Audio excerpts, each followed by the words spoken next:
Shalom, shalom. Nous continuons notre série d'enseignements qui est autour de l'amour. Avec ce second numéro, les relations. Les relations, c'est très important. C'est très important d'entretenir de bonnes relations, de savoir ce qui vient de Dieu ou ce qui ne l'est pas, afin de ne pas tomber dans le piège de l'ennemi, de l'immoralité ou autre chose. Parce que le diable fera tout pour que vous puissiez tomber. C'est pour cela qu'on a besoin aussi d'avoir un esprit de discernement. Alors nous allons voir ce que la parole de Dieu dit. 1 Corinthiens 5, versets 9 à 11. Je vous ai écrit dans ma lettre de ne pas entretenir de relations avec ceux qui vivent dans l'immoralité sexuelle. Je ne parlais pas d'une manière absolue des gens de ce monde qui vivent dans l'immoralité ou sont toujours désireux de posséder plus, voleurs, idolâtres. Autrement, il vous faudrait sortir du monde.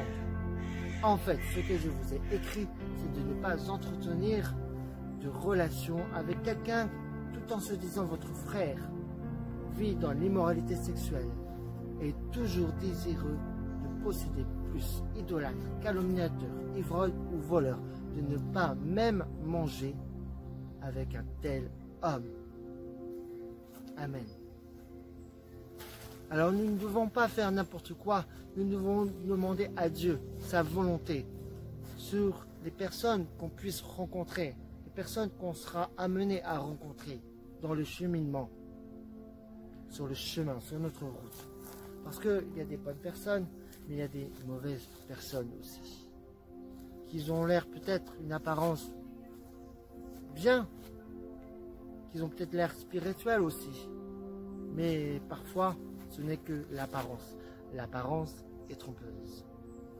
C'est pour cela que nous avons besoin de cet esprit de discernement, parce que l'esprit de discernement, il va discerner ce qui ne va pas à l'intérieur de la personne, ce qui est caché.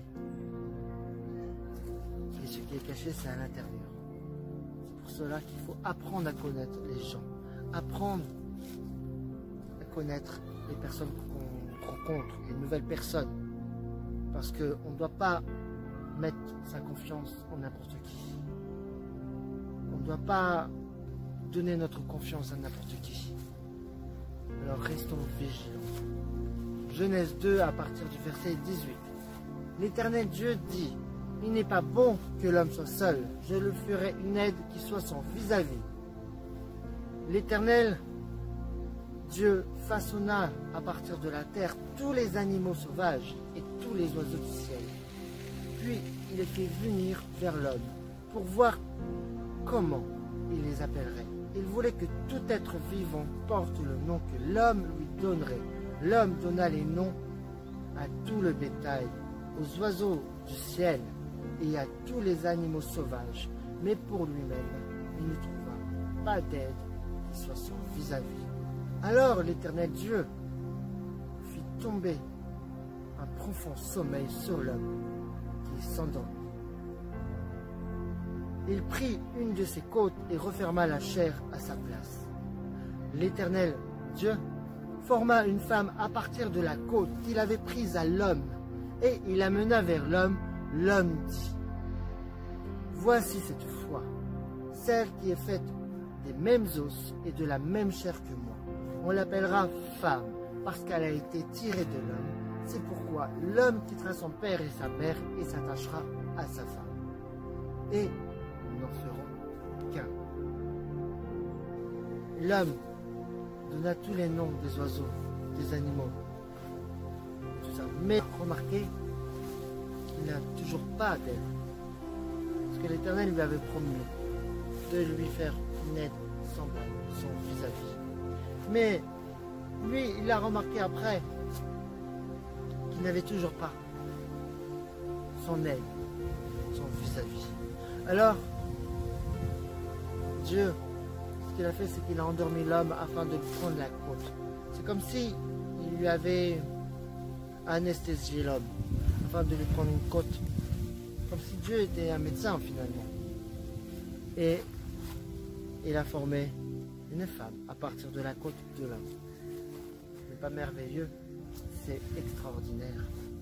Et donc, c'est pour cela que Dieu a créé l'homme et la femme afin d'être complémentaires et de s'unir pour la vie. Parce que l'homme quittera son père et sa mère et s'attachera à sa femme. Et c'est dans le cheminement. Tous les deux n'en feront qu'un. Parce que lorsqu'on se donne à notre moitié, eh bien, on ne fait plus qu'un. C'est ça qu'il faut que vous recherchez, que l'homme et la femme puissent rechercher leur moitié, selon la direction de Dieu, selon la volonté de Dieu. C'est de ça dont il s'agit. Alors c'est pour cela que nous ne pouvons plus faire ce que bon nous semble, mais recherchons ce que Dieu veut pour nous. C'est qu'on soit heureux en trouvant notre moitié. Les choses de ce monde sont éphémères. C'est pour cela qu'il faut avoir de bonnes relations afin de savoir notre moitié. Et si ce n'est pas la personne que Dieu veut pour toi, eh bien, tu ne seras pas heureux dans ta vie, dans ton couple. Alors, faisons pas n'importe comment, n'importe quoi, mais recherchons notre moitié par l'Esprit de Dieu. Amen. Nous poursuivons notre série d'enseignements avec ce prochain numéro qui est le célibat.